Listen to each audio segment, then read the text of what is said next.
है, माता गायत्री के मंत्रों का एक बार उच्चारण अवश्य कर ले, साथ ही अपने प्रेरणा के स्रोत एवं अपने गुरुजनों को भी अंतर्मन से अभिवादन कर ले। हम लोगों के द्वारा प्रतिदिन कुंडली फलादेश पर आधारित कक्षा आयोजित की जाती है। आज की कक्षा में जैसा कि आप लोग विषय वस्तु देख रहे हैं, लिखा गया है कि कुंडली में बनने वाले प्रमुख अच्छे एवं बुरे योग भाग 3। कल भी कक्षा हुई थी, परसों भी हुआ था, अभी और भी आगे भी होंगे।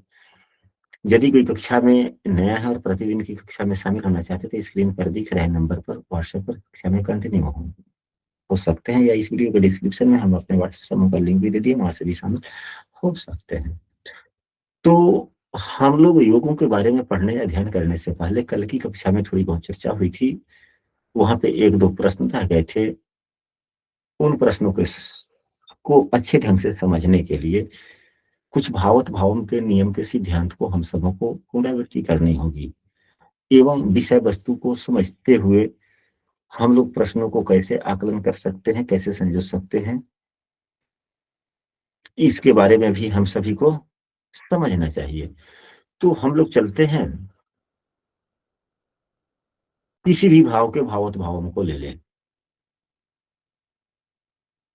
अगर चौथे भाव के ही भावों को लेते हैं तो चौथा से चौथा सातवां भाव होता है। यदि सुख का विचार करना है तो सातवें भाव को भी देखना होगा कि यदि सातवां भाव भी शुभ है, चौथा भाव भी शुभ है, तो पूर्ण शुभता मिलेगी, पूर्ण सुखी जीवन हो जाएगा।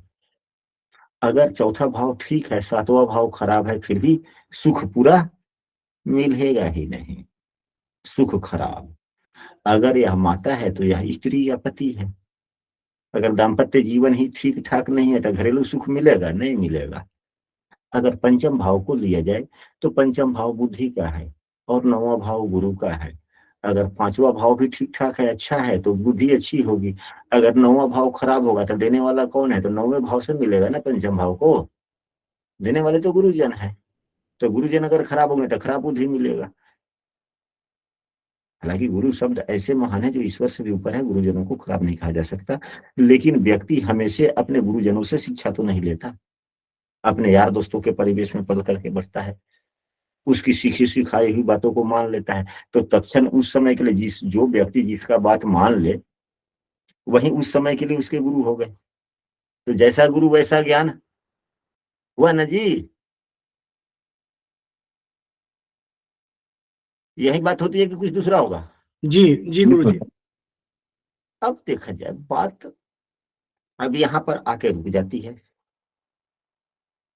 दो प्रकार से फलादेश करते हैं आप सब, दो प्रकार के ही प्रश्न आते हैं, तीसरे नहीं आते। एक तो क्या कोई व्यक्ति समृद्धि के लिए प्रश्न करता है? किस चीज के लिए? समृद्धि के लिए। समृद्धि के लिए प्रश्न करता है। समृद्धि किसी भी चीज की हो सकती है, दुकानदारी में समृद्धि, नौकरी में समृद्धि, बुद्धि में समृद्धि, ज्ञान में समृद्धि, रिश्तों में समृद्धि, वंश वृद्धि में समृद्धि ना। जी। मतलब जिससे उसके मन में खुशहाली आए, मन सुखी पूर्वक हो, आनंदित हो, उस सभी प्रश्नों को सब समृद्धि वाले में रख सकते हैं कि नहीं रख सकते हैं?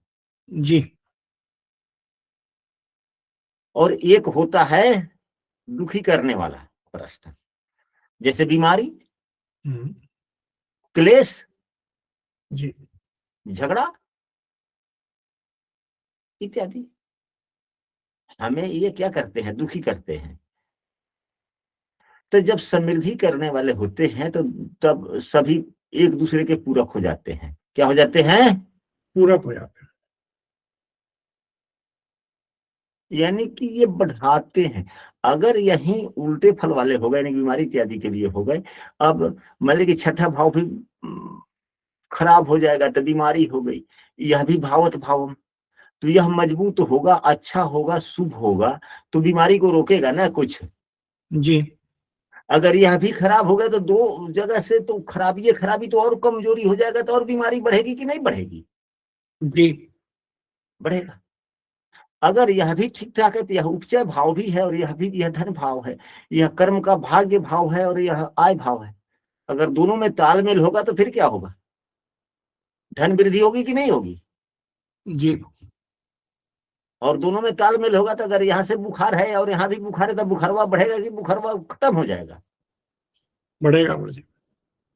और यहाँ भी धन वाली बात बन रही है, विपरीत राजयोग हो गया, यहाँ भी अगर कोई अच्छा धन योग हो गया तो अगर मान लीजिए जाए कि अगर किसी भी लग्न की कुंडली अगर यहाँ पर मेष हो राशि हो या यहाँ पे मेष राशि हो और यहीं पे मंगल देव हो, अगर मेष राशि अष्टम भाव में हो, मंगल देव यहाँ हो गया तो विपरीत राजयोग यहाँ बना कि नहीं बना?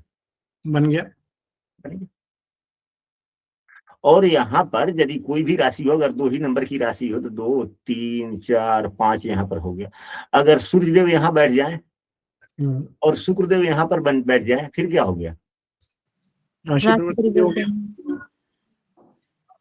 तो ये भी धन योग हो गया ना, योग भी बन गया, राशि परिवर्तन भी हो गया। तो यह धन वृद्धि के लिए हो गया कि नहीं हुआ? बिल्कुल। अब यहीं पे अगर 1 है तो यहाँ पर हो गया 12, यहाँ पर हो गया 9 न 11। अब शनि की राशि में मंगल है, शनि मंगल को शत्रु मानता है, यहाँ भी शत्रु राशि में हो गया। यहाँ सूर्य शुक्र की राशि में शत्रु राशि में यदि बीमारी की संभावनाएं बनेगी तो यह भी भाव खराब है, यह भी भाव खराब। बीमारी बढ़ेगा कि घटेगा? बढ़ेगी गुरुजी। तो बात जब समृद्धि की होती है तो भावत भाव में एक दूसरे को सपोर्ट करते हैं, और यदि बात ह्रास की होती है तो भावत भाव में एक दूसरे को और दुखों की बढ़ावा करते हैं, यानी बढ़ावा करते हैं, पूरक हैं। अगर दुख है तो दुख में बढ़ावा, सुख है तो धन में बढ़ावा कर देंगे। स्पष्ट हुआ कि नहीं हुआ? जी। अगर मान लिया जाए कि सप्तम भाव का फलादेश करते हैं तो सप्तम से सप्तम को भी देखें, यानी कि लग्न को देखें। अगर लग्न भी ठीक है, सप्तम भाव ठीक है तो लग्न भी ठीक होगा। तब तो सप्तम भाव ठीक है तो आपका जीवन साथी, आपकी पत्नी ठीक है, आपकी अनुसरणी है, आपकी बात मानने वाली है। लेकिन यदि यही सप्तम से सप्तम अगर यही भाव खराब हो जाएगा तो फिर आपका ही स्वभाव खराब हो गया, तो फिर पत्नी के एक अच्छे रहने से क्या दाम्पत्य जीवन अच्छा चलेगा? कि दोनों को ठीक होना होगा? दोनों को ठीक होना पड़ेगा गुरुजी। फिर वही बात है, यानी कि भावत भाव के सिद्धांत समृद्धि में भी एक दूसरे के पूरक हो जाते हैं। अगर बात खराब है तो फिर खराबियों में भी बढ़ावा दे देते हैं, यानी कि भावत भावम पूरक बनते हैं। लेकिन यह समझना होगा कि वह किस प्रकार से पूरक बनते हैं। अब बातें कल के प्रश्न समाप्त हो गए या कुछ संशय रह गया हो तो आप लोग चर्चा कर सकते हैं। गुरुजी एक छोटा सा प्रश्न है, बोल दीजिए। कि जैसे कल आप कह रहे थे कि जब हम ये कलयुग का निर्माण होता है कि थर्ड लॉर्ड जो है तीसरा भाव का जो स्वामी है उससे राशि परिवर्तन जब होता है तो नुकसान होता है, लेकिन तीसरा भाव तो उपचय भाव भी है। किस भाव के? नहीं, तीसरा भाव उपचय भाव है, तो उपचय भाव के स्वामी के साथ अगर ये चीज, मतलब मैं थोड़ा सा इसको इसमें और हाँ ठीक है खल योग के बारे में मैंने कहा था जी।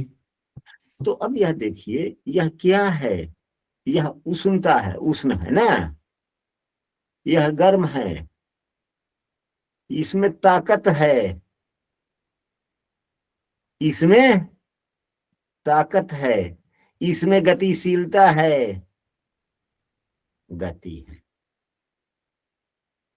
यह किसी भी मायने में किसी चीज के लिए यह अच्छा है। हर जगह ताकत का इस्तेमाल कीजिए, हर जगह जल्दबाजी का इस्तेमाल कीजिए, हर जगह गर्मी से पेश आई, हर जगह क्रोध से पेश आई, ठीक ठाक होगा? नहीं होगा गुरुजी।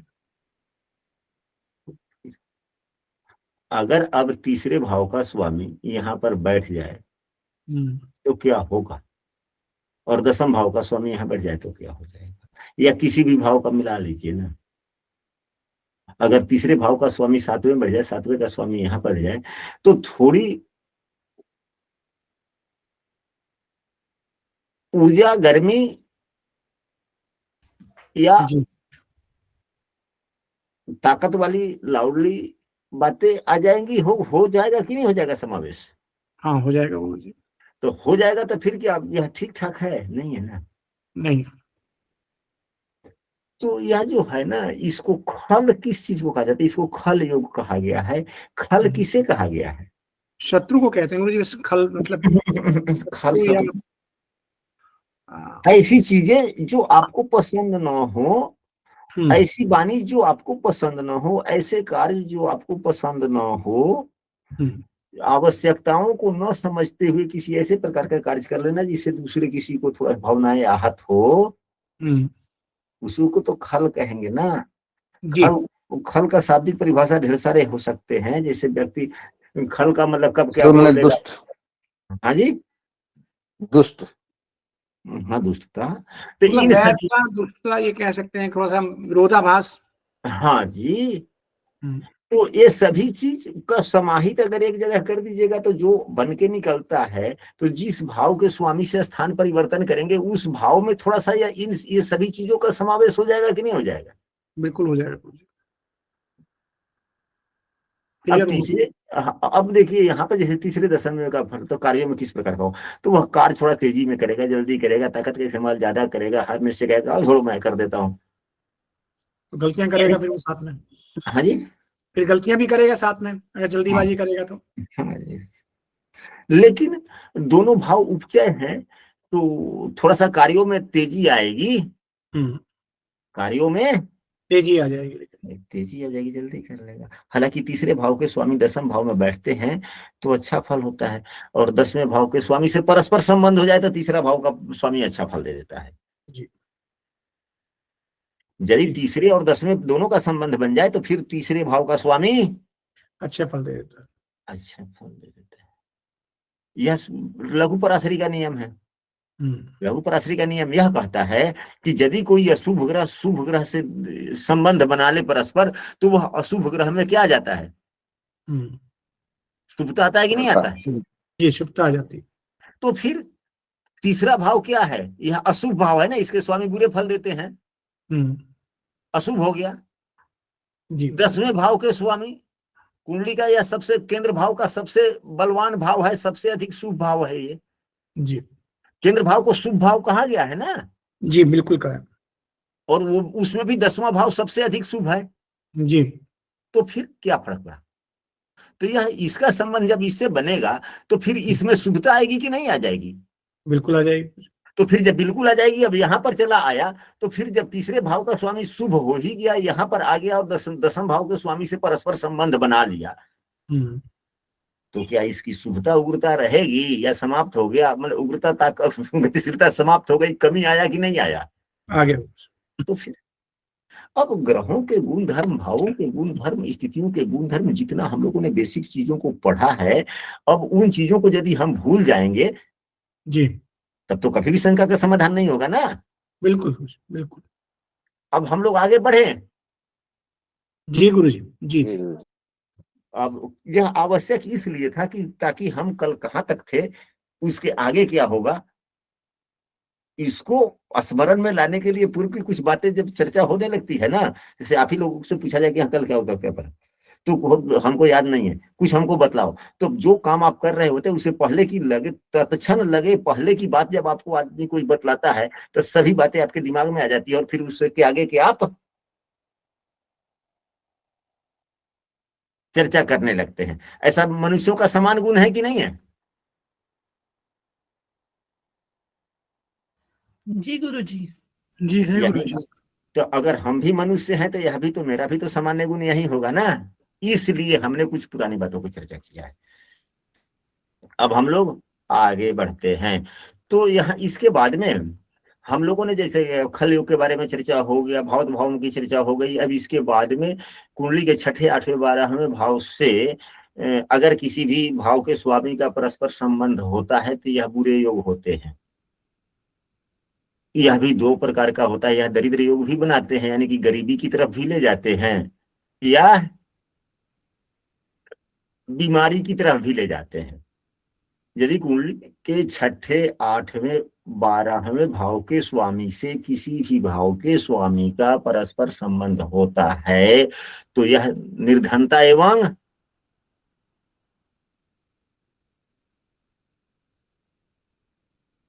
समस्याओं की तरफ लेकर जाते हैं, बीमारी की तरफ ले जाते हैं। हाँ बीमारी। अब बीमारी का मतलब ये नहीं कि शरीर का ही केवल बीमारी होगा, अन्य भी हो सकता है। अब मान लिया जाए कि यदि छठे भाव किसी भी लग्न की कुंडली हो, किसी भी लग्न की कुंडली हो, अगर यहीं पे 5 नंबर की राशि यहाँ 6 हो गया, 7 हो गया, शुक्रदेव भले ये सूर्यदेव यहाँ पर बैठ गए, शुक्रदेव यहाँ पर बैठ गए, ठीक है, हो गया। तो क्या बीमारी होगी? हो सकती है, लेकिन बीमारी के लिए हम लोगों ने क्या पढ़ा है?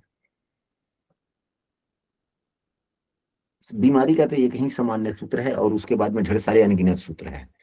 बीमारी के लिए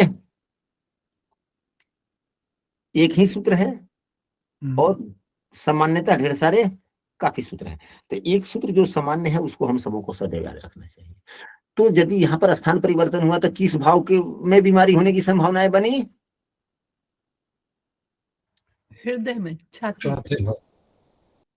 चौथे भाव में। अब 4 नंबर की राशि यहाँ हो गया, 3 यहाँ हुआ, 2 यहाँ हुआ, चंद्रमा यहीं पे बैठ जाए, फिर क्या होगा?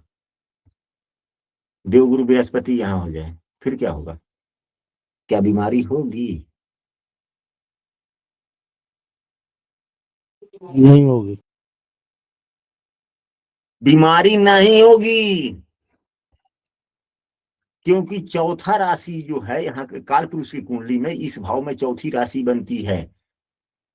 चौथी राशि पर शुभग्रह की दृष्टि है। चौथी राशि के स्वामी उच्च राशि में अपने बैठ गए।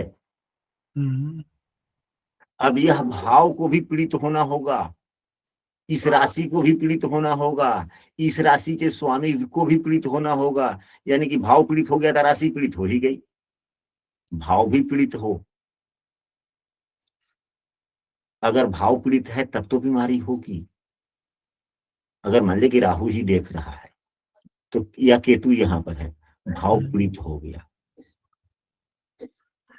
या शनि ही यहीं बैठ गया तो भाव और पीड़ित हो गया, और सूर्य को भी शनि देख लिया तो यह भी पीड़ित हो गया ना। अगर यह स्थितियां बनी तो पीड़ित हो गया। तो पीड़ित भाव हो गया कि केतु भी है, शनि भी है, पीड़ित हो गया। भावस्थ ग्रह जो जल तत्व का है, और फेफड़ा में यदि हृदय में बीमारी इत्यादि हो तो पानी से संबंधित, जल से संबंधित जलीय बीमारी हो सकता है, होने की संभावनाएं बनी। इस राशि का स्वामी भी पीड़ित हो गया, यानी कि जो सामान्यतः जो कुंडली में देखने को मिले वह राशि के स्वामी भी पीड़ित हो गए, भाव भी पीड़ित हो गया। लेकिन गंभीर बीमारी के लिए काल पुरुष के अनुसार बनने वाली राशि भी पीड़ित होनी चाहिए और उस राशि का स्वामी भी पीड़ित होना चाहिए। तो अब यहाँ से शनि देख की दृष्टि यहाँ पड़ी तो यह पीड़ित हुआ, लेकिन यह राशि तो पीड़ित नहीं हुआ, लेकिन फिर भी बीमारी होने की संभावनाएं बनी। अब 4 में तो 3 कम से कम पीड़ित हो गया ना। भाव पीड़ित हुआ, भावेश पीड़ित हुआ, काल पुरुष के कुंडली के अनुसार जो राशि बनती है उसके स्वामी पीड़ित हुए, राशि पीड़ित नहीं हुआ। लेकिन इस राशि का स्वामी बलवान है तो फिर यहाँ पर शनि के भी बल को देखना पड़ेगा। शनि तो स्वयं यहाँ पर पीड़ित है, शत्रु राशि में है, तो यह दूसरे को क्या पीड़ित करेगा? लेकिन पीड़ित ग्रह और दूसरे को ज्यादा पीड़ित करता है। लेकिन यहाँ पर चंद्रमा के भी बल को देख लेना होगा, नवमांश में भी देख लेना होगा कि शनि शुभग्रह की राशि में तो नहीं है, क्योंकि स्वभाव इसका कैसा बनता है। 4, 5, 6, 7, 8, 9, 10। गुरु जी, पीड़ित होना और नीच का होना दोनों में अंतर है ना? हाँ, सबसे ज्यादा। लेकिन गुरुजी एक चीज बताएं कि जो जब जैसे शनि अगर चौथे भाव में बैठा है और वो छठे भाव को देख रहा है तो अपनी उसकी राशि को देख रहा है। हाँ, तो यहाँ पर राशि को देख रहा है ना, लेकिन सूर्य को तो नीच दृष्टि से देख रहा है। सूर्य भी यहाँ नीच राशि के हैं। जी जी जी जी। नीच भंग भी तो हो रहा है जी।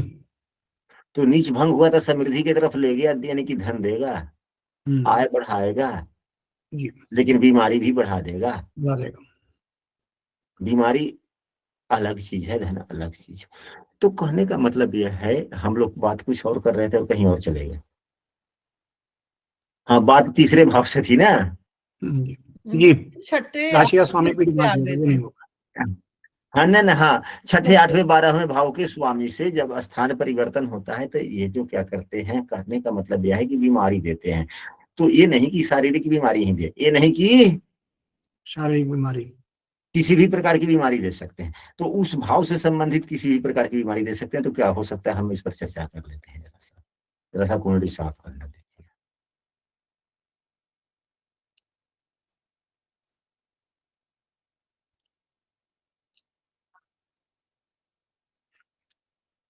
अब यदि यह चौथा भाव पीड़ित न हो, बीमारी नहीं हुआ, अंगों से संबंधित बीमारी नहीं हुई, लेकिन फिर भी बीमारी हुआ, वह क्या हुआ, तो इस भाव से संबंधित जो जीव तत्वों के सहारे जितने विषय वस्तुओं का विचार किया जाता है, जीव तत्वों के सहारे जी विषय वस्तुओं विकार विचार किया जाए, उस पर बीमारी आ जाएगी। अब यह लड़का मन का शौकीन हो जाएगा, शौक के चलते मन स्थिर रहेगा ही नहीं। यदि बच्चा है, पढ़ने बैठ रहा है, तो पढ़ने बैठा तो एक आध पन्ना पढ़ा, फिर मन में विलासिता वाली बातें आ जाएगी, जिसके कारण पढ़ाई बाधित।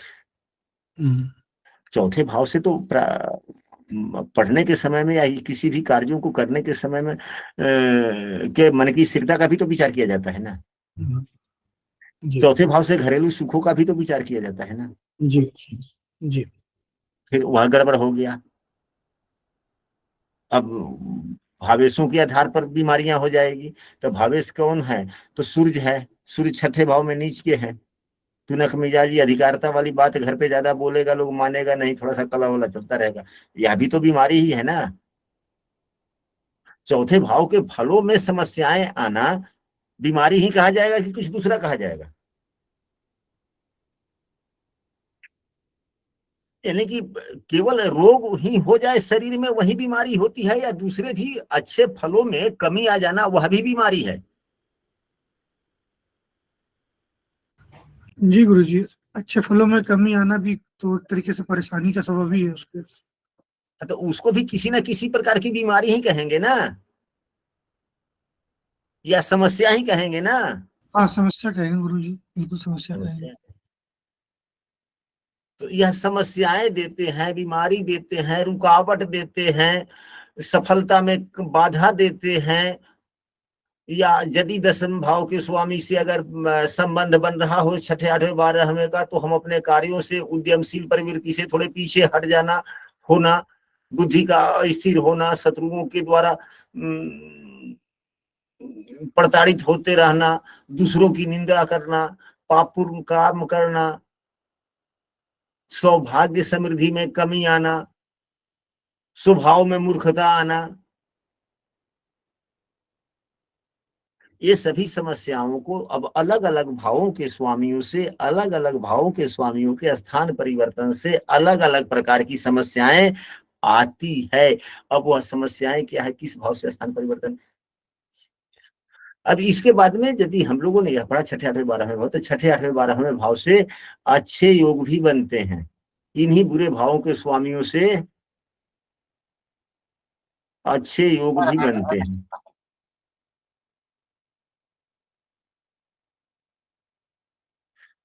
तो यह है, एक हर्ष योग होता है। हर्ष योग कौन होता है, तो छठे भाव से हर्ष योग बनता है, 8वें भाव से सरल योग बनता है, और 12वें भाव से विमल विमल योग, विमल योग बनता है। और ये तीनों के सामूहिक नाम को क्या कहते हैं? विपरीत राजयोग, विपरीत राजयोग, विपरीत राजयोग कहते हैं। अब 3 गो भाव है, तो तीनों भाव के अलग अलग नाम है, हर्ष योग, सरल योग, विमल योग। तो यदि छठे भाव के स्वामी छठे भाव में ही हो, या 8वें भाव में हो, या 12वें भाव में हो, तो हर्ष योग बनता है। यदि हर्ष योग बनता है तो यह खष्टेश के द्वारा बना। किसके द्वारा बना? षष्टेश के द्वारा। अब खष्टेश कौन है, तो संतान भाव का धन भाव है ना। संतान भाव का जी।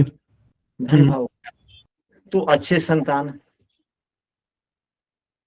अच्छा संतान, यह नवम भाव, दसम भाव का भाग्य भाव भी है। तो यह सुख सुविधा के साधन में बढ़ोतरी कर देता है, नाम में प्रसिद्धि देता है, धन संबंधी बढ़ाता है, शत्रुओं पर विजय दिलवाता है।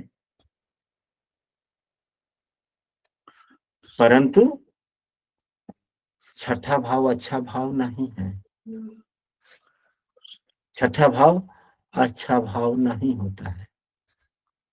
इस व्यक्ति का काम करने का ढंग कुछ ऐसा होता है, यदि छठे भाव के भावेश के द्वारा हर्ष योग बनता है, विपरीत राजयोग बनता है, तो उस व्यक्ति के कार्य कुछ ऐसे भी होते हैं जो व्यक्ति सामूहिक रूप से नहीं बोल पाता है या सब लोगों को पसंद नहीं आता। कुछ ऐसे भी कार्य करते हैं। अब आते हैं आठवें भाव। तो यदि आठवें भाव का स्वामी आठवें भाव में ही बैठे, गुरुदेव, या छठे में बैठ जाए या 12वें में बैठ जाए, तो यह सरल योग होता है। सरल योग क्या है? यह आयु से संबंधित भाव है। जब सरल योग बनता है कुंडली में, तब व्यक्ति को दीर्घायु बनाता है। आठवां भाव भय का भी है। आठवां भाव भय का भी है, क्योंकि मृत्यु का विचार जहां से किया जाएगा, मृत्यु का नाम सुनते ही सभी को भय आ जाता है।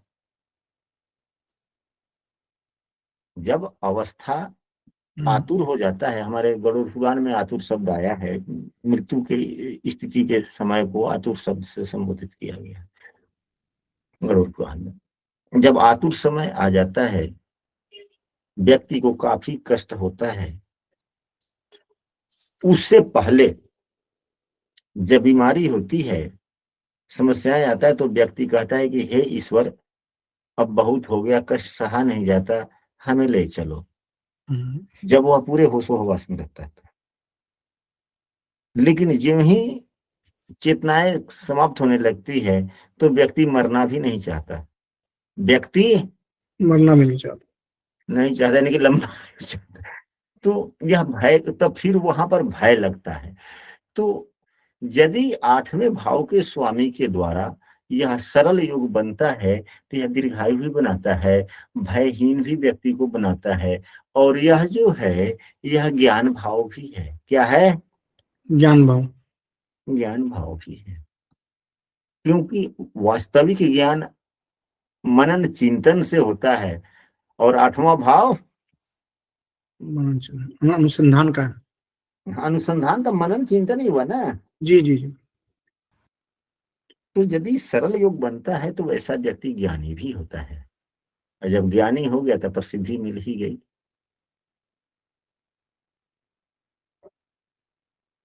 और अनुसंधान करने जो व्यक्ति करता है ना, वह संकल्पित होता है। जब अपना से जो प्रयोग किया, रिजल्ट आया, तो उसको उस पर काफी विश्वास होता है ना। और जो विश्वास होता है, तो दृढ़ संकल्पित होकर के उसी प्रकार से काम करता है। तो जब विमल योग बनता है, पहले सरल योग बनता है, तब व्यक्ति दृढ़ संकल्पित होता है। ज्ञानी तो होता ही है, धन भी होता है, दीर्घायु भी होता है, भय भी कम लगता है उसके। अब यदि 12वां भाव हो जाए, तो 12वें भाव में के स्वामी, यह विमल योग हुआ। यह क्या देता है? रुकिए जरा समझाते हैं। यदि मंगल देव अपने ही राशि में यहीं पे हो, या मंगल देव यहाँ पर हो जाए, मंगल देव यहाँ पर हो, तो 12वां भाव क्या है? व्यय का है। 12वां भाव क्या है? अकेलापन का है। अकेलापन भी है।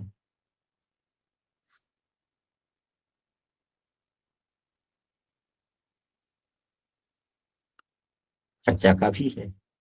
अकेलापन हमने इसलिए कह दिया कि 12वें भाव से दूर की विदेश यात्रा की, ऐसी जगहों का चर्चा किया जाता है जहां पे अपने न हो, जहां पे अपने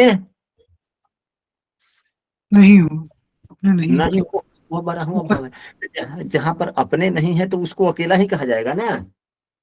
ये गुरु जी अपरिचित के बीच में चला गया। अपरिचित, तो अपरिचित के बीच में चले गए आप। अगर मान लीजिए कि आप ही हमारे घर पे आ जाए,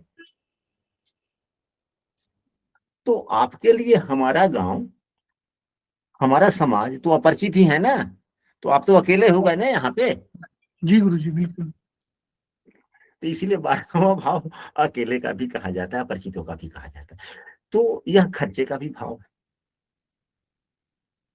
तो यदि 12वें भाव के स्वामी के द्वारा यह जो विमल योग बनता है, जिसे विपरीत राजयोग कहते हैं, हालांकि हर्ष योग को, सरल योग को, विमल योग को, तीनों को विपरीत राजयोग कहते हैं। तो यदि इन्हीं भावों में होता है तो व्यक्ति थोड़ा सा खर्चा कम करता है, संचयी स्वभाव थोड़ा हो जाता है और स्वतंत्र रहना पसंद करता है, यानी कि इनके विचारों पर कोई दखलंदाजी ना करे, यानी कि अकेला टाइप का, इनके हमने जो बोल दिया था बोल दिया, यानी स्वतंत्र। वह दूसरे का थोड़ा सा ये बर्दाश्त नहीं करता। अब स्वतंत्रता की परिभाषा तो आप सभी जानते हैं,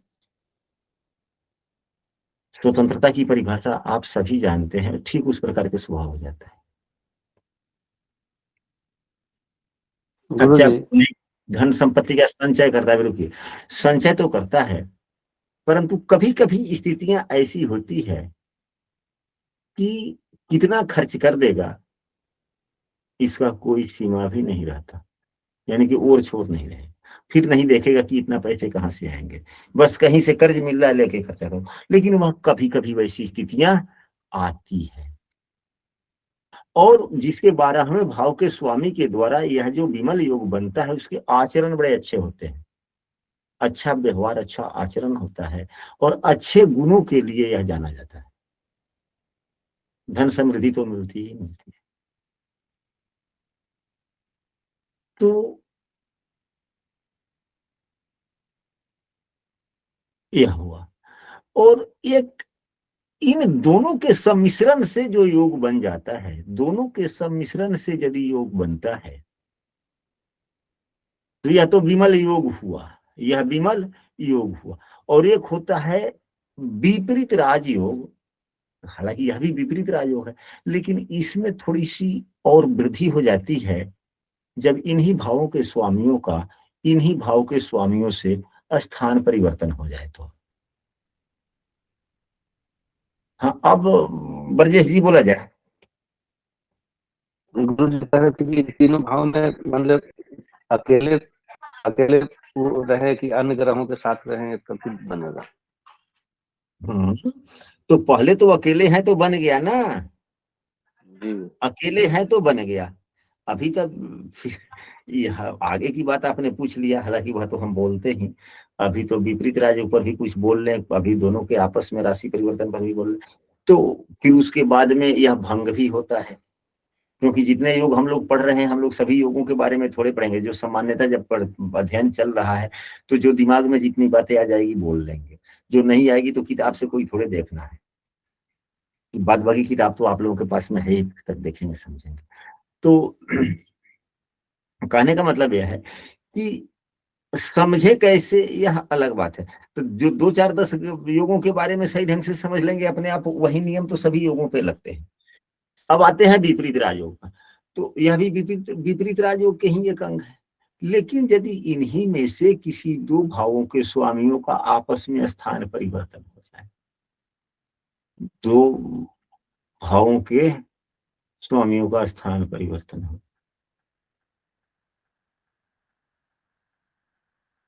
अब मान लिया कि यहीं पे सूर्य मंगल की राशि है, मंगल यहाँ पे बैठ जाए और देवगुरु बृहस्पति यहाँ पर बैठ जाए, यह और दूना फल वाला हो गया। और क्या हो गया?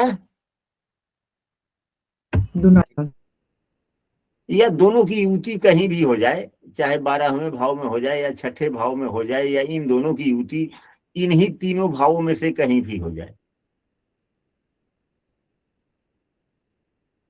क्या हो गया? यह और दूना फल वाली बात हो गई।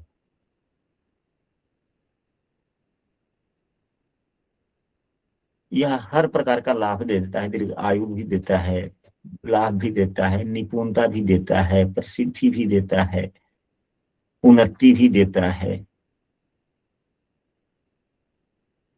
यह योग एक ऐसा योग है, जब छठे, आठवें, 12वें भाव के स्वामी मतलब 3 भाव हुए, 3 में से किसी भी 2 भाव के स्वामियों का परस्पर संबंध हो जाए और इन्हीं भावों में हो करके हो जाए तो यह बड़ा उत्थान देता है। लेकिन हमने देखा है, आप लोग भी देखिएगा,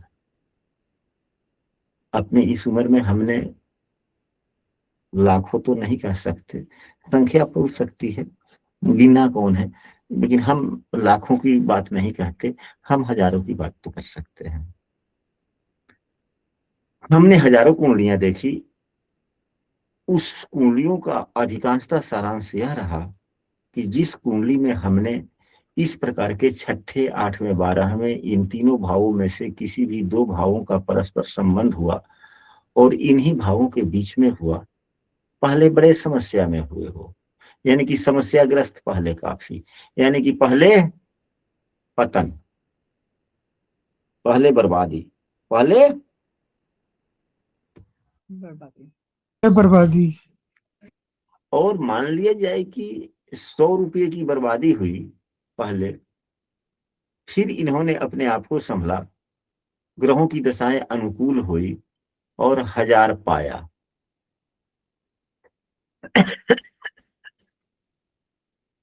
यानी कि जितना नुकसान हुआ उससे कई गुना लाभ हुआ। यानी कि पहले गिरावट फिर बाद में बढ़ोतरी। इसको दूसरे शब्दों में भी कह सकते हैं कि पहले पतन फिर बाद में उत्थान। उत्थान। कोई व्यक्ति यदि और कुछ अगर यदि बोलना चाह रहे हो तो बोल सकते, अपनी बात को रख सकते हैं। हाँ छवि जी, आपका भी हैंड राइज है। गुरुजी, मेरे भांजे की कुंडली में ये पूरी स्थिति बनती है और ये जो आपने अभी बताया ये बिल्कुल 100% बात सच है। गुरु और शनि का एक्सचेंज है छठे और 8वें भाव में। ठीक है, देखिए देखिए, ठीक है छवि जी, 1 मिनट पर रुके, फिर हम आपसे को आमंत्रित करेंगे बोलने के लिए। वो मेरा बेटा ही है ना एक्चुअली, तो इसलिए मैंने बोल दिया। ठीक है, ठीक है, हम आपके शब्दों को नहीं रोक रहे हैं, हमने तो कहा है कि आप अभी रुके, हम अपनी एक बात बोल लेते हैं, फिर हम आप ही को आमंत्रित करेंगे बोलने के लिए। चर्चा तो होनी चाहिए, बगैर चर्चा का कक्षा नहीं चलता, लेकिन चर्चा भी एक ऐसे ढंग का सकारात्मक जो है।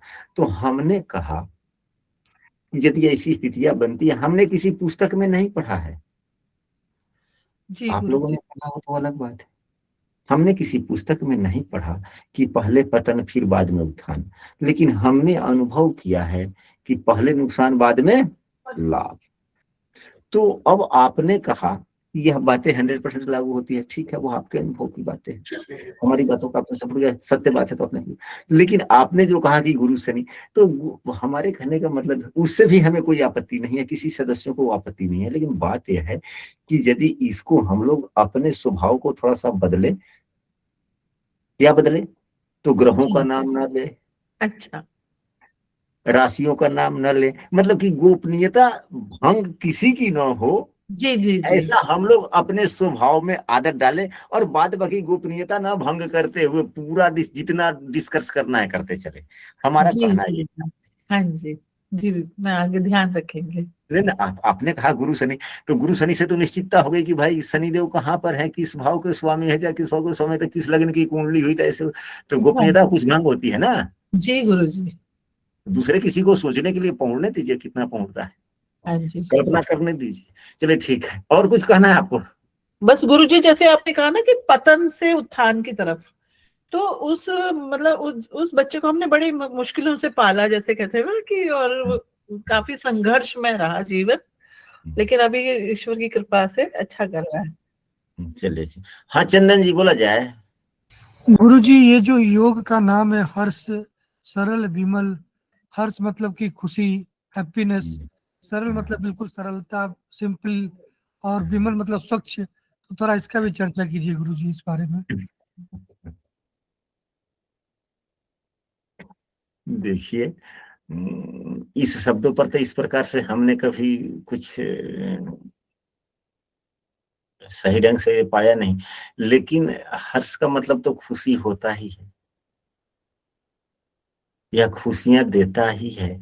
खुशियां इसलिए दिया क्योंकि छठा भाव शत्रु का है, शत्रुता कम हुआ और यह जो है एक कार्यों में अच्छा उन्नति देता है, जो सौभाग्य की तरफ लेकर जाता है। नहीं, पहले अब अरविंद जी बोला जाए। अरविंद जी का हैंड राइज है, ऐसे गुरुदेव मुझको जी, अभी अभी इन्होंने चंदन जी ने पूछा था कि हाँ, इनका हर्ष योग, सरल योग और विमल योग। तो जहां तक मेरा अनुभव, मैंने भी नहीं पढ़ा, लेकिन जहां तक अपना बुद्धि विवेक से मैं कहना चाह रहा हूँ, हर्ष जो बताया गुरु जी ने, अपने खुशी, ऐसा व्यक्ति जिसके सिक्स लॉर्ड सिक्स में ही हो, तो वो हमेशा प्रसन्न ही रहता है और दूसरों को भी प्रसन्न रखने की कोशिश करता है।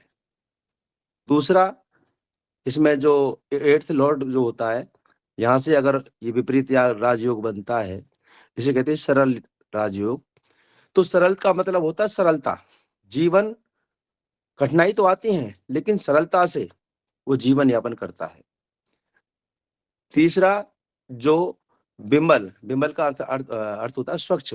उसका जीवन की दिनचर्या और धार्मिकता, वो व्यक्ति स्वच्छ, यानी कि उसको लोग स्वच्छ ही समझते हैं कि इसका मन बड़ा स्वच्छ है।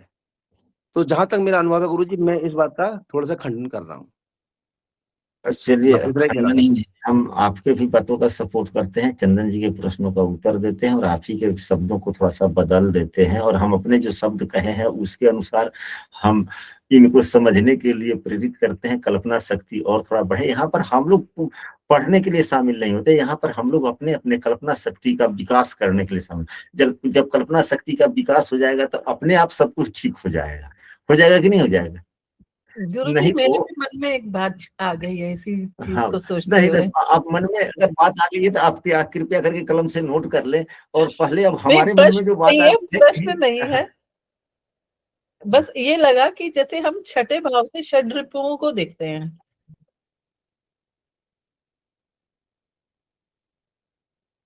हाँ, बोला जाए, ठीक है। हाँ गुरु जी, जैसे हम छठे भाव से षड रिपुओं को भी देखते हैं ना, तो उन पे हाँ कंट्रोल होने से संबंधित है शायद ये, कि जब हाँ हम जी, उन अब देखिए पैर हम को कंट्रोल कर लेते हैं तो हर्ष की स्थिति बनती है, और इसी तरह से हाँ, ठीक सरलता है, भी ठीक है, है। ठीक है, ठीक ठीक है, ठीक है। हम विमल जी से पुनः, विमल जी ने, हम चंदन जी से पुनः प्रश्न करते हैं कि चंदन जी ने जो हर्ष का जो अर्थ बतलाया, सरल का जो अर्थ बतलाया, विमल का जो अर्थ बतलाया, कृपया पुनः वह उसी अर्थ, शाब्दिक अर्थ को पुनः दोहरा दें आप, बगैर बदलाव के। हर्ष का मतलब खुशी, हैप्पीनेस, हम्म, और सरल मतलब सरलता, सिंप्लीफाई, हम्म, और विमल मतलब स्वच्छ, साफ सुथरा। अच्छा, चले, क्या ठीक है। बस बस बस बस। तो हमने यह भी कहा है 12वें भाव से, अब हम उल्टे चल लेते हैं। 12वें भाव से हमने यह कहा है कि जब यह योग बनता है तब व्यक्ति का व्यवहार आचरण बहुत अच्छा होता है, हमने कहा है ना। और 12वां भाव बुरे आचरणों का है। 12वां भाव एक्टिवेट हो जाए, इधर उधर हो जाए, तो फिर उस व्यक्ति का अस्तित्व ही नहीं है। 12वें भाव के जो गुण हैं, यदि वही गुण अगर दुर्गुण में बदल जाए, या हम हो या आप, क्या आप, अगर हम में ही अगर वह गुण आ जाए, तो क्या आप अपने नजरों के सामने मुझे देखना पसंद करेंगे? नहीं ना। जी। तो हमने यह कहा कि यदि विमल बनता है तो बड़े अच्छे आचरण वाला हो गया, तो स्वच्छ हुआ कि नहीं हुआ? एक, दूसरा, सरल मतलब आपने क्या कहा? पुनः दोबारा इसको अर्थ को समझाए हमको। सरल मतलब सरलता, सिंपल। बस बस बस बस बस बस बस बस बस बस। हमने यह कहा, नहीं नहीं, ठीक है, ऐसे प्रश्न होने चाहिए। ऐसे प्रश्न तो हमसे अगर दिन भर अगर होते चले जाए ना, आपके जैसे प्रश्न करता हो और मेरे जैसा उत्तर देने वाला हो, तो आपके प्रश्न दिन भर समाप्त नहीं होंगे, मेरे मुंह के शब्द भी समाप्त नहीं होंगे।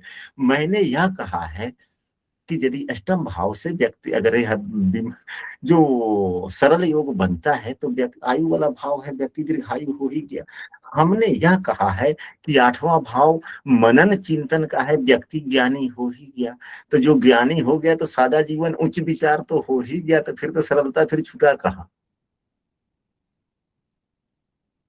और आपने कहा हर्ष यानी खुशी, तो हम वहीं पे बोल रहे थे तब तक ये अरविंद जी ने हमारी बातों को अपने शब्दों में बदल दिया। तो बतवा तो वही है, हमने यह कहा है कि वह कर्म भाव का भाग्य भाव है, और उससे जब योग बन गया तो भाई कर्म धंधे अच्छे हो जाएंगे, आगे बढ़ते तो फिर मन में अब आप ही जो काम कर रहे हैं अगर उसमें उत्तरोत्तर वृद्धि हो तो आपके मन में हमेशा खुशी रहेगी कि नहीं रहेगी। यह 6ठा भाव शत्रु का है, यहाँ से शत्रुता समाप्त हो गया तो फिर वैसे खुशी रहना है, या अगर एक आध शत्रु है तो फिर विजय पा रहे हैं तब भी खुशी रही है। तो जो नाम भावों के आधार पर जो दे दिया गया, तो क्या नाम देने वाले जो हमारे ऋषि मुनिजन हैं, एक तो हर्ष बतला दिया, एक सरल बतला दिया, एक विमल बतला दिया। अब उसके कितने गुण धर्म परिभाषा आप करते रहिए ना, जीवन समाप्त हो जाएगा, एक विमल शब्द का परिभाषा ही समझ में नहीं आएगी। हम लोग तो जो थोड़ा जानते हैं समझ, आप ही का कहा हुआ है ना, हम आप ही का स्टेटमेंट बोल रहे हैं, ऑन रिकॉर्ड बोल रहे हैं। आपने ही कहा था कि गुरुजी, हाँ, सो हमारे एक गुरुजी हैं, उन्होंने कहा कि फल दीपिका पढ़े हो, तो हाँ पढ़े हैं, ठीक ठाक समझ लेता, हाँ समझ लिए। तो हमारे गुरुजी कहते हैं कि हम तो 50 बार पढ़ लिए लेकिन पूरी अभी तक हमको समझ में नहीं आई। जी गुरुजी, बिल्कुल सही बात है गुरुजी। यही सच्चाई है, यही सच्चाई मेरे साथ भी है। हमने भी 10-20 बार 25 बार, हम जब शुरू से अरविंद जी हैं 2022 से हमसे जुड़े हुए हैं। अरविंद जी, हम हमेशा फल दीपिका पुस्तक का नाम लेते हैं कि नहीं लेते हैं? जी गुरुजी, बार बार। और हमने भी कहा कि हमने आता है, हम यही 2 पुस्तक का नाम ही लेते हैं, और हमने कहा है कि कई बार हमने पढ़ लिया, कई बार हमने पढ़ लिया, परंतु फिर भी आज की ही कक्षा में सुबह में सभी सूत्रों को हम खील खील करके छटकाते हैं, समझाते हैं, और किसी किसी सूत्र को हम छोड़ देते हैं। तो जब सूत्र को छोड़ दिए तो क्या समझा जाए? अब आप समझे। उसको खुद से सोचना, मनन करना, गहराई उसके अंदर बहुत